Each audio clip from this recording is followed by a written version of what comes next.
Assalamualaikum warahmatullahi wabarakatuh. Salam satu Malaysia, salam perpaduan. Kita ke udara sekali lagi pada malam ini untuk membicarakan isu-isu semasa. Dan malam ini seperti semalam kita akan mulakan dengan sesi soal jawab bersama dengan penonton. Cuma penonton ni, saudara, kita terpaksa menggunakan satu platform saja sebab Facebook tidak ada apa dipanggil live VC. YouTube pun tidak ada live VC. Kita cuma ada live VC bersama dengan kawan-kawan daripada TikTok. Jadi kalau sesiapa yang nak live VC dengan saya, boleh masuk melalui saluran TikTok Datuk Efrosofi Lokman Nur Adam, Lokman Adam, Datuk Lokman Adam. Dan kepada yang masih nak menghantar soalan-soalan secara manual, boleh lagi mengemukakan soalan-soalan anda kepada saudara Wan Kuris di talian 0135954044. Minta tolong jangan call sebab kita sedang bersiaran langsung.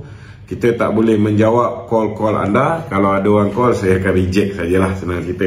Jadi jangan kecil hati sebab kita memang tak boleh nak ambil call ketika kita tengah live. Jadi sesiapa yang nak live bersama dengan kita, nak masuk VC, kita akan buka live kita pukul 11 suku nanti. Setengah jam kita akan membicarakan isu-isu semasa hari ini. Dan selepas setengah jam kita akan buka untuk sesi soal jawab. Kalau teman-teman di studio ni tidak mempunyai banyak soalan, maka kita akan buka soalan kepada pengikut-pengikut live kita di TikTok lebih awal daripada biasa. Jadi hari ini saudara, saya nak komen tentang kenyataan yang dikeluarkan oleh ROS. ROS mengeluarkan kenyataan mengatakan bahawa mereka memberikan 60 hari, tuan-tuan, memberikan 60 hari kepada UMNO untuk memberikan penjelasan terperinci berhubung dengan usul Perhimpunan Agung UMNO tahun 2022 yang telah mengusulkan supaya jawatan Presiden dan Timbalan tidak dipertandingkan. Untuk makluman tuan-tuan, tak perlu nak bimbang, ini adalah prosedur biasa, prosedur biasa. Dan seperti mana yang diumumkan oleh Datuk Seri Ahmad Maslan, beliau telah pun pergi ke ROS untuk mendapatkan penerangan berhubung dengan dua laporan yang telah dibuat. Salah seorang daripadanya adalah anak Datuk Nasir, yang juga merupakan bekas pegawai Datuk Seri Ismail Sabri dulu ketika dia menjadi TPM. Budak ni pernah kerja dengan Datuk Seri Ismail Sabri. Beliau telah membuat laporan kepada ROS dan kita tahulah tuan-tuan, selaku bekas Perdana Menteri sudah pastilah ada lagi orang-orang dalam ROS tu yang bersama dengan Datuk Seri Ismail Sabri. Sudah pastilah ROS kena ikut semua prosedur-prosedur mengikut SOP yang telah ditetapkan. Jadi kita tak perlu bimbang, tak perlu kelang kabut, tak perlu risau.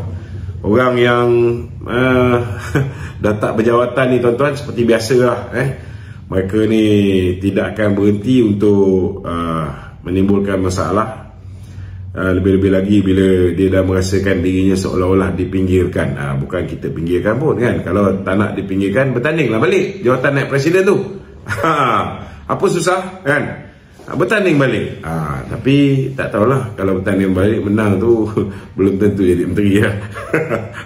Itu hak ataupun prerogatif Presiden UMNO yang akan mencadangkan kepada Perdana Menteri siapa yang akan mewakili UMNO untuk memegang sesuatu jawatan di peringkat persekutuan.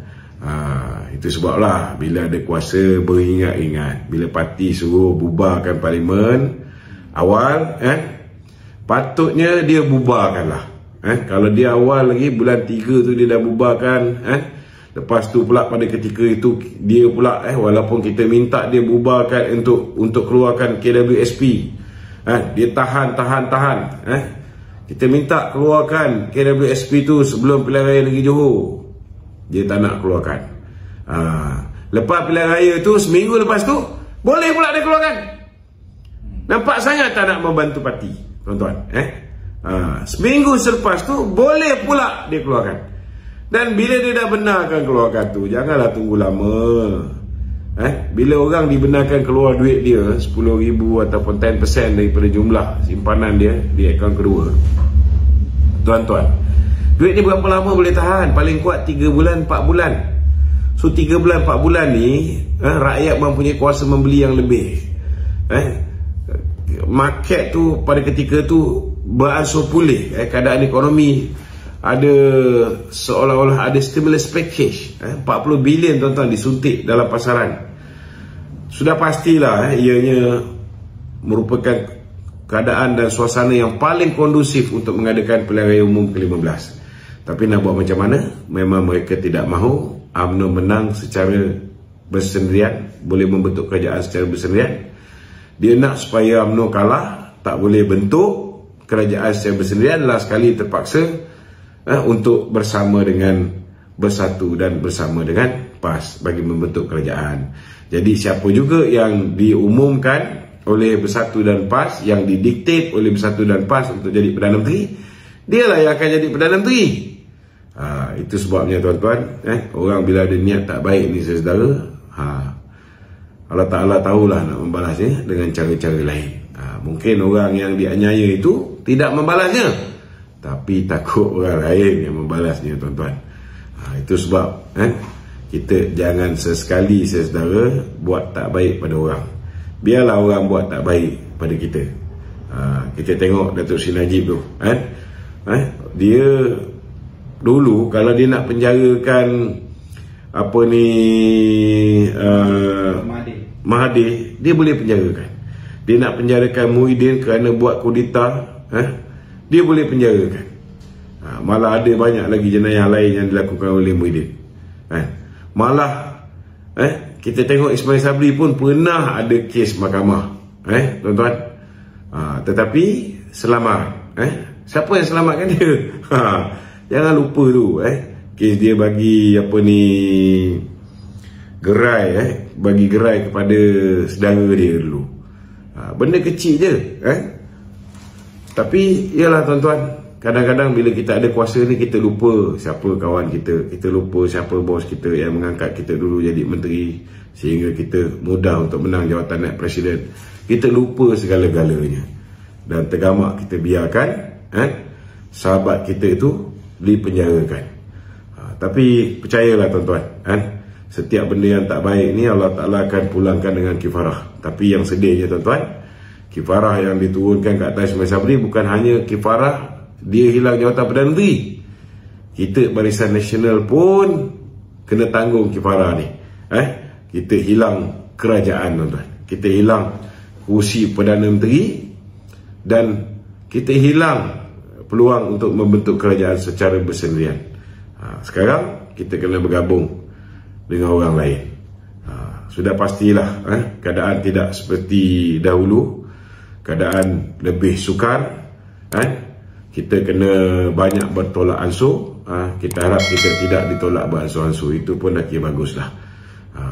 Tetapi saudara, saya harap gunting-gunting dalam lipatan, musang berbulu ayam, gunting dalam selimut macam ni, kita harap dalam pemilihan yang akan datang ni, kalau boleh kita bersihkan dengan sebersih-bersihnya.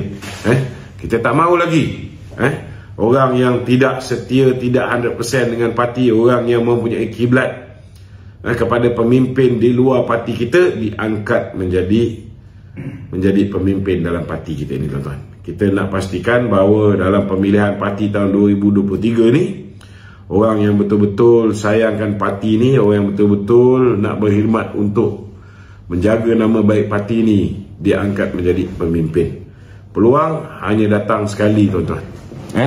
Kita dah ditegur oleh rakyat 2 kali. Kalau sekali lagi kali ni kita bariskan kepimpinan-kepimpinan yang tidak mampu untuk merubah keadaan, untuk merubah UMNO ni kepada sebuah parti yang yang baik kepada lebih baik, kalau ada banyak kekurangan kepada parti yang kurang kekurangan yang negatif.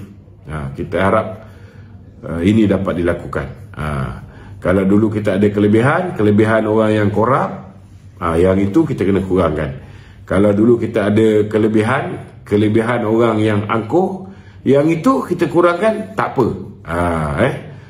Okey, jadi itu mukadimah saya pada malam ni. Tak perlu bimbang tentang permintaan ROS untuk memperincikan. Itu hanya standard operating procedure, SOP yang perlu dipenuhi oleh ROS. Dia kena mendapatkan penjelasan secara bertulis dengan terperinci, dan itu akan diselesaikan oleh Setiausaha Agung UMNO, insyaAllah. Jadi tanpa melengahkan masa, kita buka soalan dulu di peringkat studio sebelum kita bergerak ke sesi soal jawab bersama dengan teman-teman yang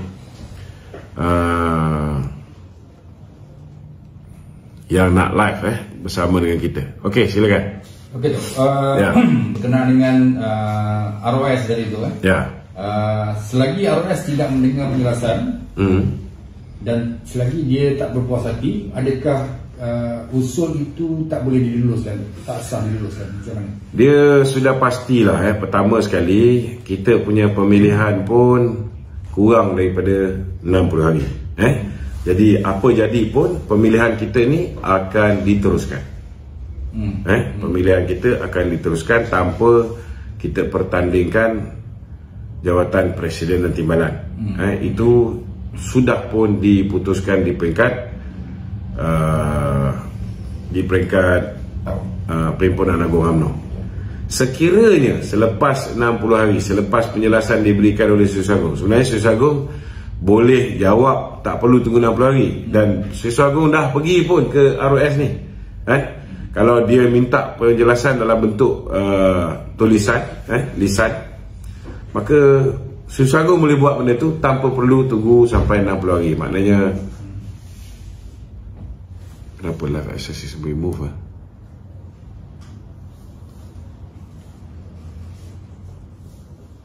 daripada highlight kau. Highlight aku ni dilayan. Sekejap tuan-tuan. Ada pula yang kacau kita punya live Okay, live access suspended. You can go live from February 10. Oh my god. Okay, tuan-tuan, sudah ada orang kacau saya punya TikTok ni. Akaun saya ni sudah disuspend until 10 hari bulan besok Mana 24 jam disuspend. Ini adalah puak-puak kutu daripada Perikatan Nasional ni, tuan-tuan. Dia orang buat report ramai-ramai. Tak apalah, tak ada rezeki kita nak berdialog dengan kawan-kawan daripada TikTok. Okey, tak apa, kita teruskan juga dengan sesi soal jawab bersama dengan sahabat-sahabat di studio. Dan kalau ada tuan-tuan nak menanyakan soalan, TikTok tadi dah padam, dah kena suspend. Kita minta tuan-tuan ajukan soalan di talian 011-3595-4044. Saya pun tak faham pasal dia orang ni dengki sangat Mai Sabri boleh je nak buat live buat, tak ada orang kacau pun. Kita pun tak ada kacau dia punya TikTok. Okey, silakan. Okey, ini cerita semalam bersatu kedah dakwa PH dan DN berbelanja mewah semasa PR15. Itu joke of the day dipanggil itu joke of the day. Dan bila dia dah berhadapan dengan banyak bukti-bukti, mereka merasuah skala besar-besaran. Hari ini mereka keluarkan video-video lama, contohnya macam Nurul Izzah naik pesawat. Dia cakap, kata jadi penasihat tanpa gaji tapi boleh naik private jet. Tuan-tuan, itu ialah gambar yang diambil pada tahun 2019. 2019, masa tu dia pergi ke Pematang Power macam mana lah. Dengan ada caption masa tu, Izzah khawatir ayah dia tidak sempat untuk menjadi Perdana Menteri. Itu cerita 2019, gambar lama, tapi dia recycle balik. Kemudian kita juga tengok ada laporan kononnya Datuk Seri Anwar Ibrahim menggunakan private jet ketika berkempen, kan? Kalau nak cerita guna private jet, kita nak beritahu ketika Muhyiddin Yassin menjadi apa dipanggil tu, pengurusi Majlis Pemusnahan Negara. Dia pergi turun berkempen di Johor pun naik ke private jet kerajaan. Itu betul salah guna kuasa. Tapi kalau orang nak bagi pinjam ke, dia nak pakai private jet swasta, itu dia punya pasal lah. Kalau orang suka kan, kalau orang bagilah kau pinjam secara percuma. Betul tak? Bukan bagi pinjam je, ada yang bagi terus pun ada juga kan. Tapi belum dengar lagi lah orang bagi terus. Because setakat bagi kereta tu ada kan. Okey. Tapi dia kata dia buat lawan tu berdasarkan kenyataan RPK tu. Jadi RPK yang bagi maklumat banyak dekat ni. Mungkin dia patut fikir 10 kali. Raja fitnah ni dia duduk dekat Manchester, dia pun tak tahu apa berlaku kat Malaysia ni. Itu sebab banyak orang keluar kenyataan. Kadang-kadang rujuk kepada penghibur lara daripada Manchester ni. Itu yang haywire dia punya maklumat. Maklumat dia berdasarkan fitnah-fitnah yang dia lemparkan daripada orang yang tidak ada rasa tanggungjawab, kerana dia tahu dia tidak perlu tidak akan dipertanggungjawabkan, tidak akan dihadapkan ke mahkamah. Dia pun dah bankrupt, kalau kesamaan pun dia tak perlu bimbang. Dia pun berada di sana, dia tahu tidak ada kesalahan di bawah akta komunikasi ni yang membolehkan dia diekstradisi daripada London nak bawa balik ke sini. Nasib dia baiklah, kan? Kalau tiba-tiba satu hari nanti wujudnya manusia-manusia, dia tidur, tiba-tiba dia bangun pagi, dia berada di Malaysia. Masa tu baru dia tahu. Sekarang ni boleh lah, kan? Sekarang ni boleh dia selamat, kan? Dia cakap apa pun orang tak boleh buat apa, sebab dia duduk di Manchester. Dia boleh naik Jaguar, apa ni, 4-wheel drive Jaguar tu, boleh duduk mewah, ada kafe dia sendiri, kan? Kafe tu camouflage je, kan? Yang dia dapat tiap-tiap bulan daripada orang kanan, orang tertentu di London tu, yang dia dapat tiap-tiap bulan daripada Malaysia. Itu lebih daripada cukup untuk dia hidup mewah di sana. Kerja dia kat sana shopping je. Mana dapat dia? Kita tak tahu. Itulah, kita tahu siapa bagi. Ada seorang tu daripada UMNO juga, tapi tak tahulah orang UMNO, tapi asyik keluar kenyataan belah sana je, kan? Nampak macam pro belah sana je. So keluar sekali tak nak, kan? Pergilah keluar sekali, join kawan-kawan dia, kan? Okey, ada lagi? Kita ucap tahniah kepada Tan Sri Nazri Aziz, Datuk Sri Nazri. Datuk Sri Nazri Aziz, kita ucap tahniah kepada Datuk Sri Nazri Aziz kerana telah diangkat menjadi Duta Malaysia ke Amerika Syarikat. Tahun lepas beliau nak diangkat ke Duta ke New Zealand, tak kesampaian, sebab masa tu beliau masih lagi ahli parlimen. So sekarang beliau bukan lagi ahli parlimen, sudah tidak lagi mengeluarkan kenyataan-kenyataan berbau politik dan sebagainya. Maka beliau sudah boleh diangkat menjadi Duta ke Amerika Syarikat. Kita harap beliau dapat menjalankan tugas dengan baik, dan saya yakin beliau mempunyai kelayakan, kualiti untuk menjadi seorang duta yang berwibawa, insyaAllah. Okey? Kita soalan netizen tu, Okey, ni kau kena banyakkan soalan netizen ni, aku dah termenung ni. Aduh, kau tidak banyak soalan dekat TikTok ni. Tapi soalan netizen bercampur tu, Okey. Ni ada seorang ni, dia kata kenapa tak nampak usaha-usaha untuk mereformasikan institusi kehakiman itu. Sedangkan dah ada laporan mengatakan ketua hakim ni tidak sah sebab tidak dipilih melalui JEK. Kalau nak ikutkan memang ketua hakim negara sekarang ni disahkan oleh Tan Sri Tommy Thomas, bukan seorang ketua hakim negara yang dilantik melalui proses pencalonan yang dibuat oleh Judicial Appointment Commission ataupun Suruhanjaya Pelantikan Kehakiman. Sepatutnya kerajaan hari ini dapat mengkaji balik semua lantikan yang tidak melalui JEK. Tetapi bagi saya sekarang ni kerajaan mungkin fokus dia untuk memastikan beban kos sara hidup rakyat ni dapat dikurangkan. Maka itu sebabnya mereka lengah dalam proses untuk menukar ketua hakim. Lepas tu nak tukar AG pun. Sekarang ni AG pun bulan depan ni akan berakhir kontrak dia. Kalau tukar AG nanti dijadikan modal pula oleh pembangkang kan. Jadi saya menjangkakan, ini saya cakap ni berdasarkan persepsi saya lah, pandangan saya, kemungkinan besar bulan 3 ni baru ada lantikan peguam negara yang baru. Tetapi kalau nak tukar ketua hakim negara ni tak boleh tunggu bulan 3. Itu memang kerajaan selepas diwujudkan RCI nanti, bila RCI mengesahkan bahawa apa yang Tommy Thomas cakap, iaitu pelantikan ketua hakim negara tu bukan cadangan daripada JEK, ianya adalah cadangan Tommy Thomas sendiri. Maka pada ketika itu sepatutnya terlucutlah jawatan ketua hakim negara tu. Ianya perlu dikembalikan mengikut undang-undang negara ni, iaitu pelantikan ketua hakim negara ni perlu dilantik oleh JEK.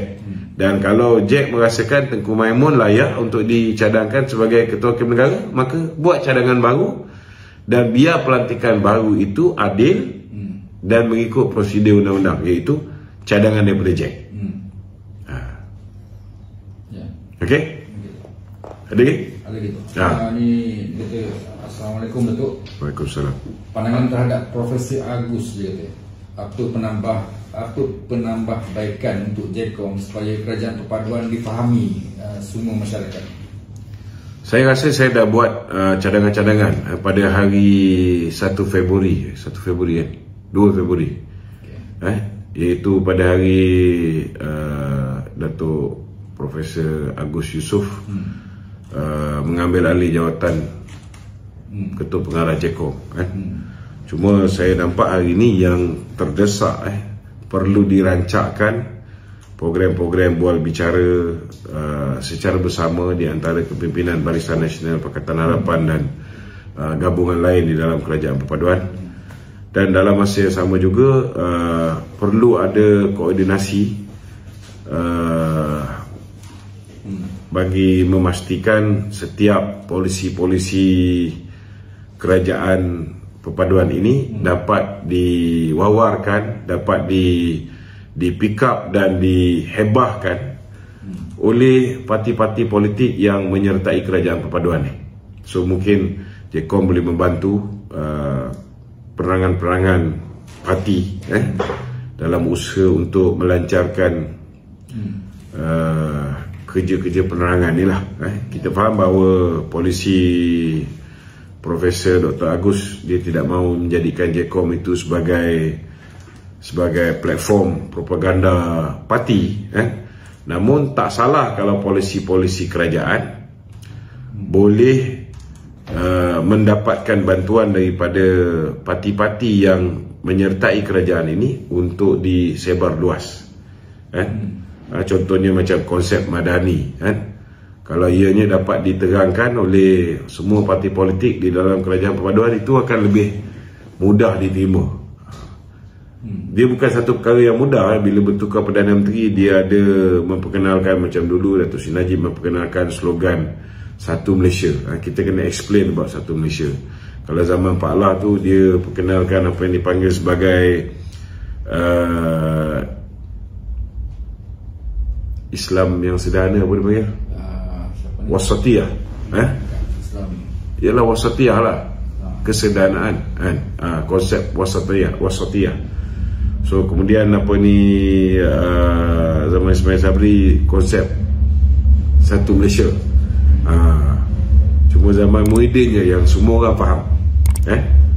Zaman Muhyiddin dia tak payah perangan. Konsep dia ialah konsep kita lockdown satu negara. Ismail Sabri keluarga Malaysia tu. Yang paling berkesan sekali zaman Muhyiddin lah. Kita lockdown satu negara, semua orang faham. Semua orang kena duduk rumah, termenung, tengok TV, makan, semua berat badan bertambah. Nak kata aku punya pipi ni pun dah makin bulat kan. Nasib baik berat masih terkawal. Okey. Ini soalan kita lain soalan netizen juga. Dia tersalam untuk mengajukan soalan. Saya orang Batu Kurau Perak. Batu Kurau okey. Paling menaruh. Okey. Sebelum piala yang lepas Hamzah banyak kali turun belah Kemunting. Kemunting. Kemunting Batu Kurau untuk bagi sumbangan antara RM200,000 hingga RM300,000 kepada 9 buah masjid. Amboi banyak di kawasan ini, dan RM40,000 hingga RM70,000 untuk lebih 15 surau lah.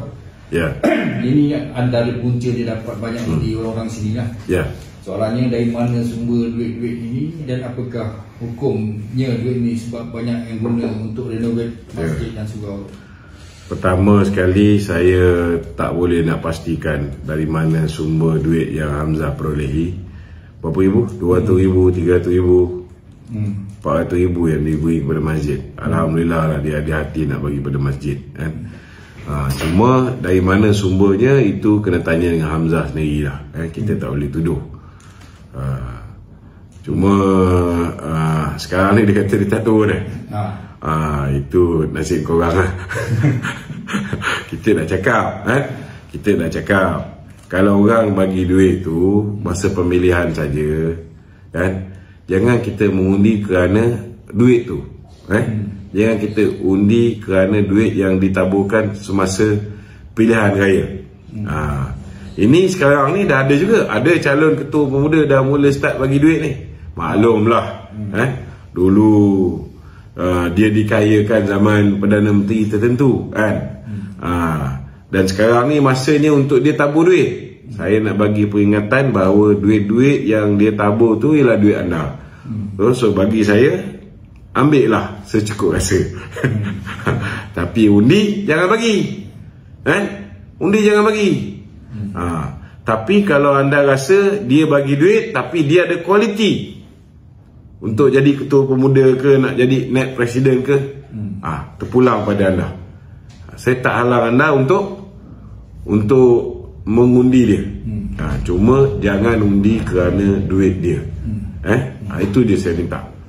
Sebabnya kalau dia bagi duit ni, dia bagi duit hanya untuk lepaskan diri dia dalam pertandingan ini. Sama jugalah macam Hamzah, dia bagi duit pun untuk dia menang pilihan raya di Larut.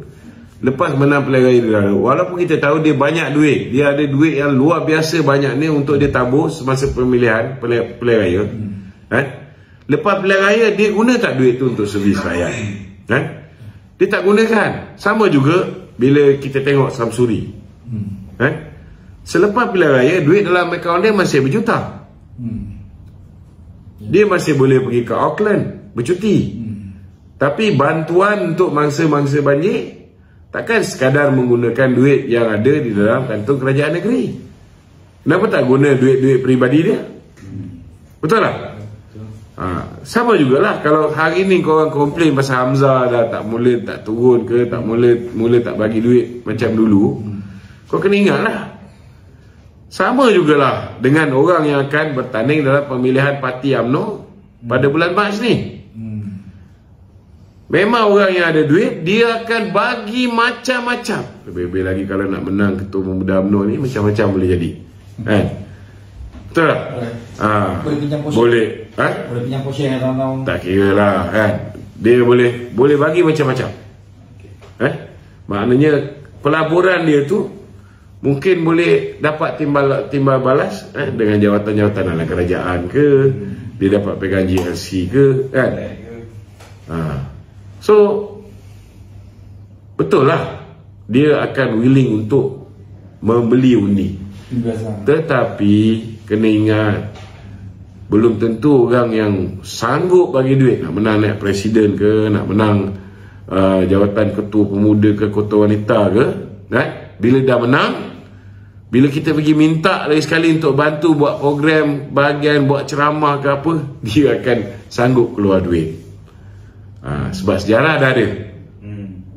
Sejarah dah ada. Ada orang masa pemilihan dulu bukan main lagi bagi duit.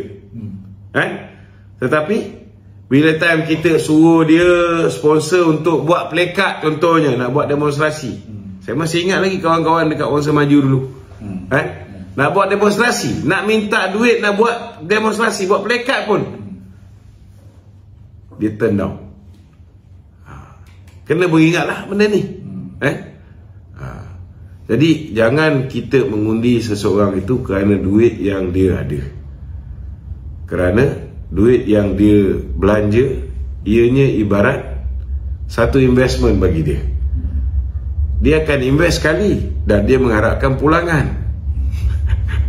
Kan? Mana ada orang invest sekali mengharapkan selepas ni dia kena invest, tak ada pulangan. Ada return. Mestilah dia mengharapkan return on his investment. So hati-hatilah dengan orang-orang yang macam ni. Okay? Okay. Ini seorang lagi tu Kata saya nak tanya, kertas putih mengenai perbelanjaan vaksin masa kerajaan dahulu sudah mula untuk dikeluarkan. Jadi jika berlaku salah guna kuasa oleh kerajaan ataupun Menteri Kesihatan terdahulu, adakah ianya akan memberi impak buruk kepada UMNO tu? Sebab orang menteri-menteri mau pilih UMNO. Jadi kita risau ada segelintir rakyat yang akan kita beritahu terus terang lah, impak buruk kepada UMNO tu tetap akan ada. Sebab dulu kita pun nasihat orang macam ni kalau jadi calon pilihan raya balik, hancur parti. Kan? Orang yang marah kerana dipaksa ambil vaksin, orang yang marah kerana mereka merupakan anak-anak muda kelahiran selepas 2007, mereka ni tidak dibenarkan untuk isap rokok lagi, tak dibenarkan untuk isap vape lagi. Bukan setakat tak boleh isap rokok, tak boleh menyimpan. Maknanya nak kerja jadi driver lori bawa rokok ataupun bawa barang-barang vape atau kerja kat 7-Eleven pun tak boleh, sebab ada jual rokok dan vape. So orang akan templak, orang akan letak beban kesalahan tu kepada parti UMNO dan Barisan Nasional yang mengangkat orang tu menjadi calon pilihan raya. Tapi tak tahulah, mungkin parti ada pertimbangan-pertimbangan tertentu mengekalkan orang tertentu menjadi calon pilihan raya. Dan kalau orang ni dihadapkan ke muka pengadilan, katalah betul ada penyelewengan, ianya memang akan efek UMNO. Tapi alhamdulillah lah, UMNO dah bertindak tegas memecat orang ni. Setidak-tidaknya beban ni taklah dirasai oleh UMNO. Itu sebab saya meminta kawan-kawan yang berada di rumah untuk mendoakan semoga YBKJ ni cepat diambil oleh Perikatan Nasional. Ini bukan doa biasa-biasa, doa ni ada sebab, biar cepat dia pergi, lagi cepat lagi bagus. Tapi dia dah bertukar profession tu. Dia dah nak jadi DJ on FM. Itulah dia, takut PN pun berubah, berubah fikiran. Dia pun semenjak dah nak kena keluar kertas putih ni, nak dibentangkan, dia pun rasa anak anak menantu dia pun silap-silap besok lusa ni pun kena dakwa, okey. Akan nak tambah kluster mahkamah kat dalam parti dia kan. Okey. Ini Dr. Rizal ni UKM. Dr. Rizal. Ya, UKM. UKM. Okey. Dia kata Akam 1 telah dibekukan oleh SPRM adakah ini memberi kesan kepada TRN untuk kempen bersatu tu nanti tu? Macam mana? Andai kata? Tak, Akam Bersatu telah dibekukan oleh SPRM. Ya. Adakah ini akan memberikan kesan? Saya rasa ianya tidak memberikan sebarang kesan. Kerana 300 juta ke, 400 juta ke, 500 juta bagi Perikatan Nasional is nothing. They are going to spend billions untuk 6 pilihan raya negeri ni.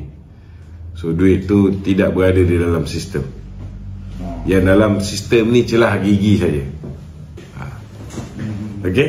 Mana ada duit kat luar tu Ada duit di luar. Semua duit dia orang ni di luar. Duit yang dalam sistem ialah duit untuk bayar gaji, duit untuk bayar sewa pejabat, duit untuk bayar utility bills, kan? Utility bills. Ini benda-benda kecil-kecil lah. Yang itu yang masuk dalam akaun parti. Ataupun sumbangan-sumbangan yang diorang tak boleh bagi dalam bentuk cash. Semua audited. Ianya perlu diberi dalam bentuk bank in ke dalam akaun parti. Itu yang menyebabkan duit-duit ni ada di dalam akaun. Okey? Ini ada betul-betul kan tadi tu. Pak Lahiri Islam Hadari tu. Islam Hadari. Terima kasih. Islam Hadari. Terima kasih Islam Hadari. Saya ingat Wasatiyah sebab dia ada buat Institut Wasatiyah. Dr. Yusofuddin. Okey? Mantap kan? Tok, apa ni, adakah apa ironinya KJ menerima perlawanan sebagai DJ tu? Adakah dia nak cari platform baru untuk mempromosikan diri dia lebih? DJ ni seorang yang dia bertindak dulu, dia berfikir kemudian. So baguslah. Saya boleh baca otak dia. Saya rasa dia baca, bila dia dapat jadi DJ tu, dia boleh gunakan platform tu untuk berceramah tiap-tiap pagi tu. Dia boleh mempengaruhi pemikiran orang yang mendengar radio Hot FM. Yang dia tak tahu, bila dia dah jadi kerja dengan Hot FM, dia kena ikut garis panduan. Dia tidak boleh berpolitik di Hot FM. Masa itu dia akan menyesal lah. Dia bertindak dulu, dia fikir kemudian kan. Kalau dia jadikan Hot FM tu sebagai saluran propaganda Perikatan Nasional ke apa, maka kita akan pastikanlah Hot FM tu pun akan ditutup sikit hari.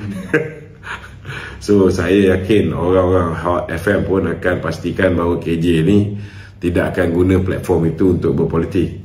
Kerana kalau the moment they cross the line, then dia orang kena face all sorts of consequences lah kan. Dia kena bersiap sedia lah. Kena ban ke, kena gantung ke, kena apa ke kan? Kena tarik lesen ke kan. Sebab dia sepatutnya kalau di bawah apa ni, lesen hiburan, dia kena jadi radio untuk hiburan lah. Dia juga cakap nak terus jadi apa?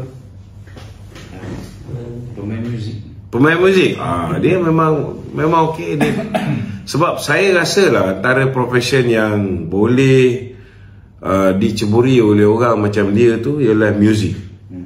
Kerana orang yang main muzik ni pun kadang-kadang ada setengah-setengah, dia pun kadang-kadang high pun it's okay. Tapi kalau jadi ahli politician, tiba-tiba you cakap macam orang yang high, ada problem kan. Tapi kalau main muzik je kan, lagi dia high, dia lagi okey. Lagi okey. So sesuai lah tu. Dia macam inilah, dia nak jadi apa pun itu dia punya hak kan. Ini negara demokrasi kan. Kita tak boleh halang dia. Dia nak jadi ahli neraka pun kita tak boleh kata apa. Okey. Syukur ada soalan. KJ nak perolehan vaksin COVID-19 dibuat tanpa persetujuan AGC. Tak apalah. Dia buat penafian tu, dia mengatakan bahawa setiap perolehan tu dibawa ke kabinet. Contohnya macam ada di antara vaksin yang dibeli harga biasa sekian banyak, tapi kerana kononnya nak cepat, maka terpaksa membayar harga premium patut benda tu dirujuk pada Jabatan Peguam Negara. Tapi dia membuat andaian benda tu dibentangkan di dalam kabinet. Sebelum dibentangkan dalam kabinet, ada ulasan-ulasan daripada Jabatan Peguam Negara, maka dia kata maknanya dah dibentangkan lah, maknanya di bawah knowledge Jabatan Peguam Negara. So kita rakyat cuma boleh dengar orang kata ada berlakunya pelanggaran, dan kita juga boleh dengar kenyataan KJ mengatakan dia dah bawa benda tu ke dalam kabinet, maka sepatutnya Jabatan Peguam Negara dah tahu, kan? Tetapi akhirnya kita tengok ada kertas pendakwaan ke tidak. Kalau ada kertas pendakwaan, maka bersiap sedialah menjawabnya, Kalau jawab kat media je, kita nak beritahu bahawa undang-undang Malaysia ini, apa yang diperkatakan di media itu bukan keputusan, tapi amat menyedihkan. Contoh macam kes Datuk Seri Najib, beliau telah dijatuhkan hukuman oleh pihak media sebelum beliau dijatuhkan hukuman oleh mahkamah. Datuk, kes Datuk Seri Najib itu tolong belas sikit. Perbicaraan secara online ditolak. Ya, kita nak buat perbicaraan tu kalau boleh secara siaran langsung, sebab ada banyak kes-kes besar yang mana ianya dibuka untuk publik tahu, tetapi mahkamah tolak. Ini hak mahkamah. Time ni dia orang berkuasa, maka dia nak tolak, biarlah dia tolak, kita petikai pun tak guna. Silap kita boleh dikenakan menghina mahkamah, kita biarkanlah. Cuma kita sebagai umat Islam, apa yang kita boleh buat, kita doakan semoga Datuk Seri Najib dibantu oleh Allah SWT supaya mendapat keadilan dalam perbicaraan-perbicaraan. Hari ini pun dah banyak Allah Ta'ala tolong ni. Kita tengok kenyataan-kenyataan yang keluar dalam mahkamah ni pun, saya sebenarnya diminta untuk tidak mengulas lah benda ni. Kalau tuan-tuan meneliti kes-kes Datuk Seri Najib, kenyataan-kenyataan yang dikeluarkan oleh Joanna Yu apa semua sekali, banyak bercanggah dan sebagainya. Kalau kita tengok daripada penulisan RF Lias contohnya, banyak perkembangan setiap hari kes Datuk Seri Najib diulas oleh saudara RF Lias. Boleh pergi kat Facebook dia. So kita akan dapat tahu banyak benda yang hari ini seolah-olah macam Allah Ta'ala ni membantu untuk Datuk Seri Najib ni. Bukan hanya bebas dalam kes 1MDB, tapi ianya juga berguna, bermanfaat untuk membebaskan Datuk Seri Najib dalam kes SRC International. Sebab banyaklah benda yang terbongkar dalam mahkamah. Kalau ikut apa yang ditulis oleh RF Lias tu, tuan-tuan boleh tengok bila mana pengakuan Joanna jelas membuktikan bahawa akaun amanah tu atas nama Datuk Seri Najib. Tetapi Joanna dapat instruction semua daripada Jolo yang bukan mandate holder. Kalau dapat daripada Nik Faisal tu, kawan-kawan, Nik Faisal tu dia dapat mandate untuk uruskan akaun tu. Tapi banyak arahan Jolo yang bagi. Dan bila ditanya dengan Joanna, dia kata dia tak boleh nak check dengan Datuk Seri Najib, padahal dia relationship manager. Dia kata dia tak boleh check Datuk Najib kerana Datuk Najib ialah Perdana Menteri. So what's the point of M-Bank appointing her as the relation manager kalau dia tak boleh ada sebarang relation dengan Datuk Najib? Untuk memaklumkan ada apa ni, red alert contohnya, dia tak beritahu dengan Datuk Najib. Dia kata siapa saya, bukan level saya. Engkau relationship manager untuk akaun tersebut, you got to tell your clients. Mana boleh dia kata bukan level dia nak beritahu. Takkan nak lantik seorang Perdana Menteri untuk menjadi pegawai di M-Bank supaya sama level baru boleh bercakap dengan Perdana Menteri. Aduh, kadang-kadang aku dengar apa boleh tahan juga kan. Okey, kita tak boleh ulas bab tu. Okey, ada lagi? kita punya TikTok malam ni kena kacau. So orang yang dah menunggu nak tanya soalan, tiba-tiba malam ni tak boleh lah. Kita kena ban 24 jam. Tak ada masuk apa tajuk, tak ada apa benda, tiba-tiba dia orang ban. Maknanya ada geng-geng yang menguasai TikTok. Kita pun tahulah, geng-geng PN ni memang menguasai TikTok. Mereka beramai-ramai buat report. Padahal live kita tak ada apa pun. Okey? Okey tu, ini saja tanya kata puak-puak yang kecewa tu yang dia dipecat apa sekarang ni, lebih fokus menyerang Datuk daripada orang yang sepatutnya dia serang tu. Oh ya ke? Apa yang dia orang serang? Dia tak tahu, kita pun tak nak masa-masa baca. Itulah. Kalau dia menjawab tu dengan hujah, kita boleh jawab dengan hujah. Ini contoh macam Ismail Sabri duk cakap dengan geng cawangan dia. Tak ada ke orang boleh jawab? Ada suruh geng-geng ketua cawangan suruh jawab.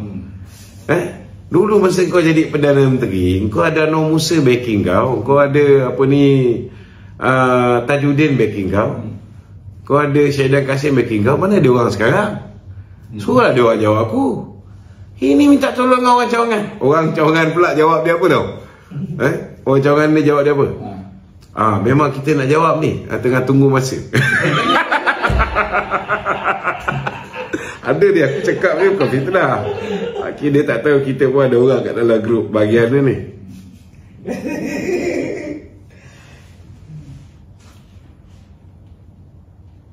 Midudin kata peluang KJ jadi MB lebih luas di Kelantan.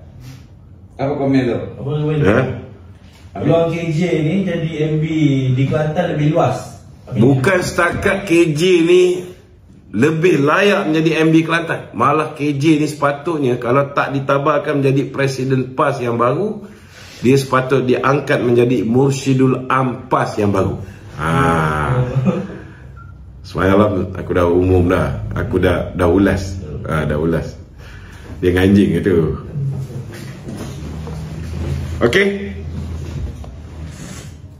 Hari Khamis depan akan ada satu mesyuarat NKT. So, good news. Okey, ada lagi?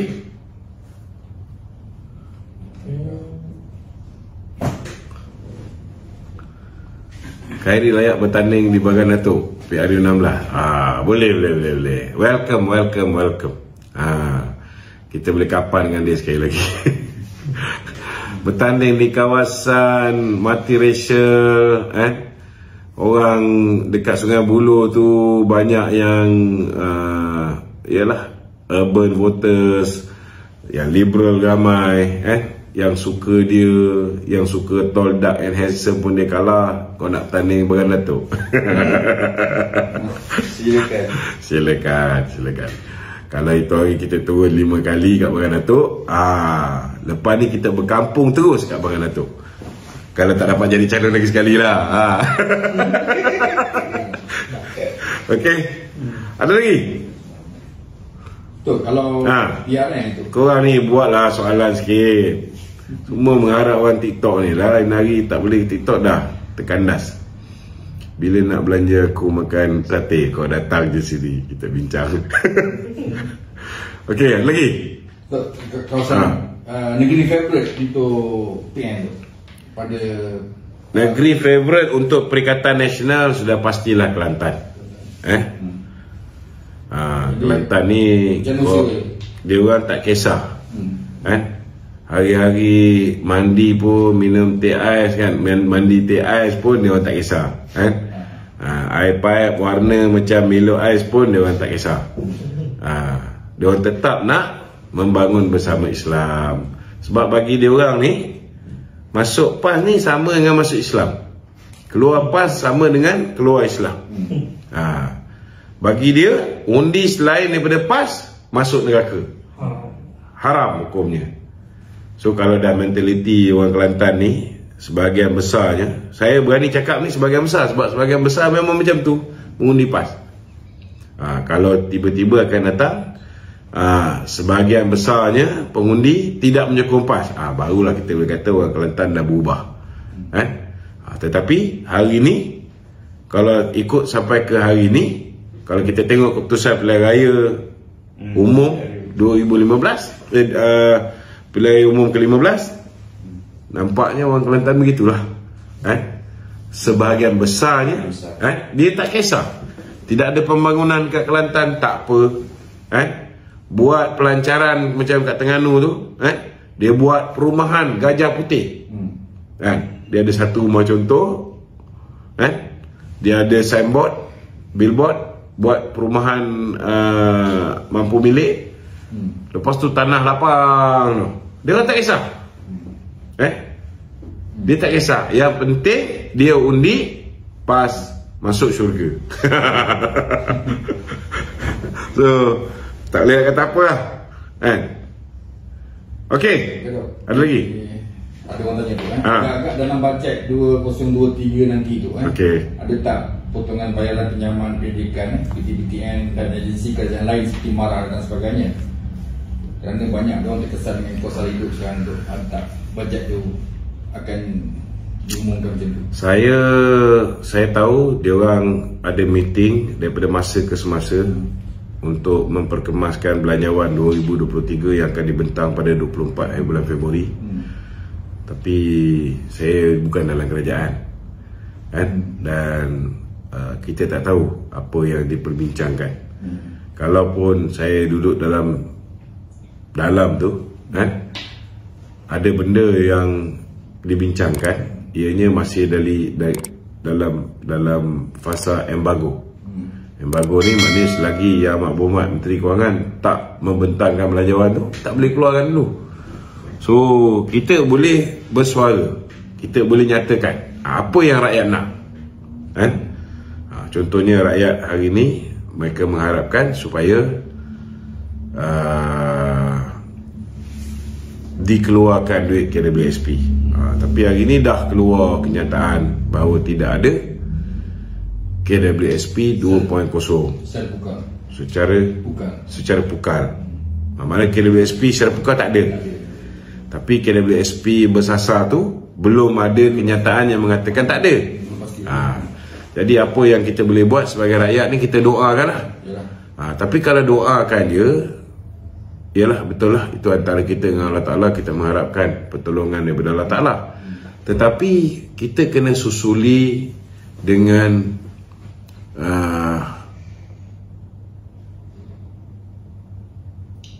luahan permintaan kita tu.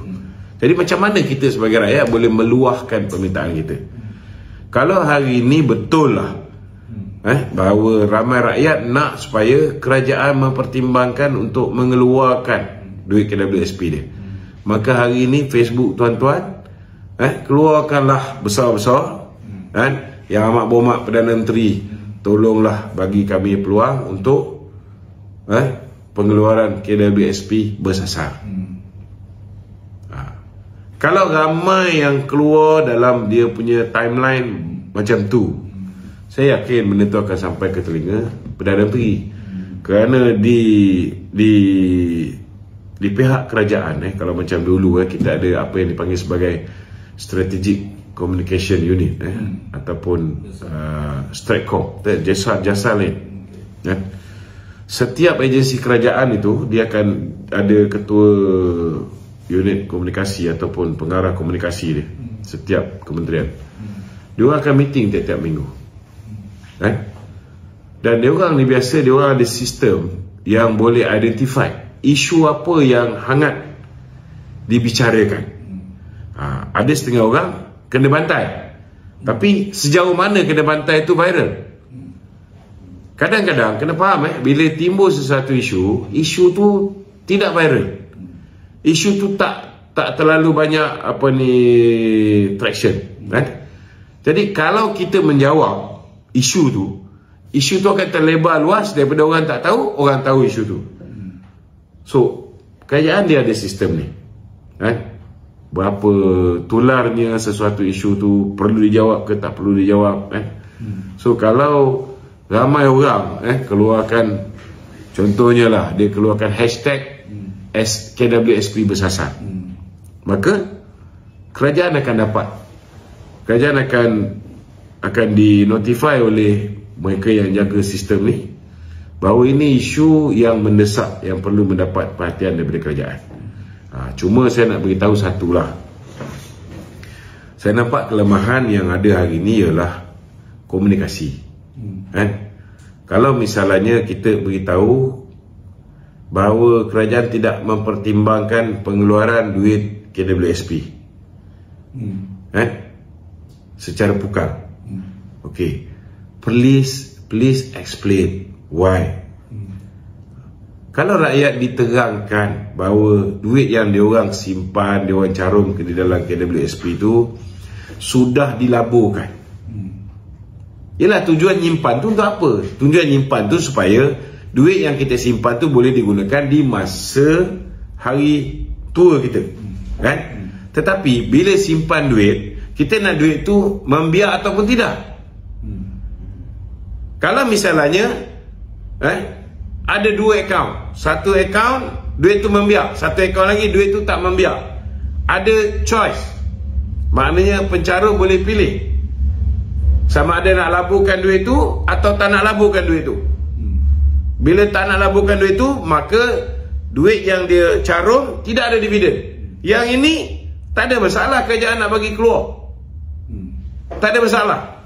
Tapi bila kamu dah carumkan dan you expect dividend from your caruman, maka sudah pasti duit yang dah dicarumkan, ada duit dicarumkan untuk contohnya Lebuh Raya Plus, kan? Duit tu kat situ.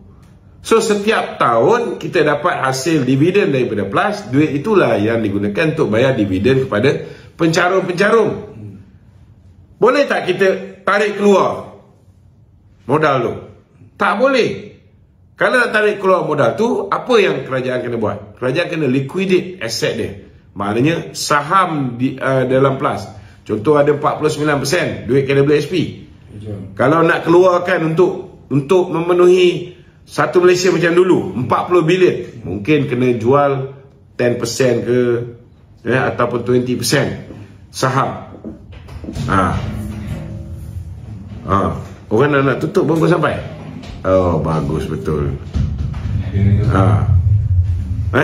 So apa akan jadi? Dan kena faham juga, kerajaan kena explain benda ni. Contohnya macam duit yang dilaburkan untuk beli saham di luar negara ke ataupun di Bursa Saham Kuala Lumpur, bukan sepanjang masa bila kita masuk, contohnya nilai dia RM1, tapi kalau kita keluarkan sebelum kita keluarkan sekarang market tak bagus, contohnya nilai RM1 yang dulu kita invest, hari ini nilai dia 40 sen. Adakah pencarum setuju bila dia keluarkan duit dia, maka dia kena tanggung susun nilai ke atas investment yang dia buat kerana pengeluaran yang belum matang, contohnya? Boleh setuju tak? Aku tak fikir orang carum dalam KWSP, dia carum, katalah tiap-tiap tahun dia carum 3,000, tiba-tiba dia diberitahu kalau dia keluarkan duit dia sekarang, nilai 3,000 tu tinggal 1,000, dia akan hilang 2,000. Kau rasa dia orang nak keluarkan duit tak? Tak nak. Mesti tak nak. So you got to explain this to the public. Sebab kadang-kadang dia orang punya hujah senang. Sebagai rakyat ni, dia tak tahu apa pun pasal benda, pasal pelaburan, pasal ekonomi. Dia tahu tiap-tiap bulan aku punya gaji sebahagiannya dihantar ke KWSP. Wajib mencarum kepada KWSP. Kalau majikan tak carum, majikan boleh didakwa. Jadi bila gaji dia dipotong, dia anggap ini duit dia, dia patut boleh keluar bila-bila masa. Yang ini dia tak faham. Yang ini kerajaan kena explain. So bagi saya lah, apa pun kita nak buat, apa pun keputusan, you got to explain well.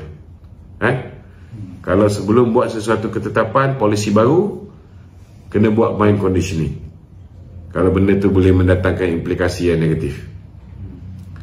Okey?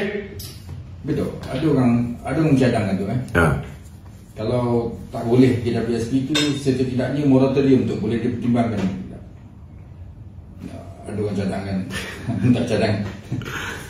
Kita harap kerajaan boleh memikirkan apa yang difikirkan bersesuaian untuk meringankan kos sara hidup rakyat, untuk meringankan beban rakyat yang nak berhadapan dengan kemasukan pelajar baru mulai bulan 3 ni, tarikh permulaan sekolah baru. Dan kita harap dana raya ni pun kerajaan fikirkan macam mana boleh membantu untuk meringankan beban rakyat. Bagi bonus ke apa ke, kita tak tahu keadaan kewangan negara macam mana. Yang saya faham, keadaan memang agak tenang kerana kita punya hutang semenjak Mahathir take over diganti dengan Din Pago, lepas tu dengan Pak Mat terlalu banyak, lebih daripada sekali ganda.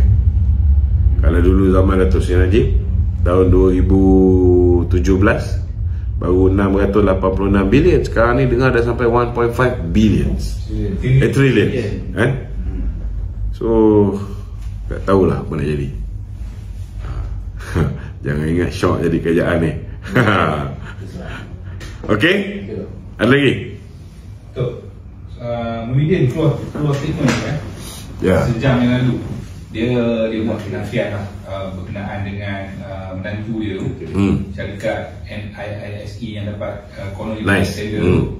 So, dan dia cakap juga dalam statement dia ni, dia kata ini adalah bagi menutup tumahan jahat terhadap dia sebab Anwar lantik anak dan ada lagi cerita NISE tu kita dah bawa masa dia Perdana Menteri lagi lah. Beritahu dengan Muhyiddin masa tu Nurul Izzah belum jadi lagi penasihat kepada Datuk Seri Anwar ni. Dan aku rasa nak malu pun tak perlu malu lah, pasal sekurang-kurangnya Nurul Izzah tu dilantik tanpa gaji. Tapi Mail Tompok ni, Bidin Tompok ni, dia lantik Peja jadi penasihat dia, bayar gaji ke tak bayar gaji? Bayar gaji. Dia lantik bertaraf menteri, dia lantik Haji Adi bayar 27,000 gaji pokok, campur allowance bagai semua. Bayar gaji ke tak bayar gaji? Bayar gaji. Duta besar Malaysia ke Timur Tengah, tapi Saudi pun tak pernah pergi. Makan gaji buta. So macam mana? Belum lagi orang yang dia lantik, ramai yang dia lantik dulu. Ni si siapa ni? Tompok. Aku dengan ni dah lebih kurang sama je. Dah tak erti aku nak bezakan. Dia pun cakap dia kata ini bukan bidang kuasa dia. Kononnya sebagai Perdana Menteri bukan bidang kuasa dia. Sebab ini terletak di bawah Kementerian Kewangan. Memanglah bukan bidang kuasa dia, tapi yang melantik Menteri Kewangan tu siapa? Jangan lupa dia pun pernah menjadi Menteri Dalam Negeri. Biometric system tu, beritahu dia kalau dia tak faham kan, biometric system tu. Nice ni kesinambungan je. Siapa yang lobby? Yang lobbynya Adlan Berhan. Adlan Berhan. Menantu dia. Tak apalah, kalau tak ada kaitan, tentu dia lepas kes mahkamah. Betul tak?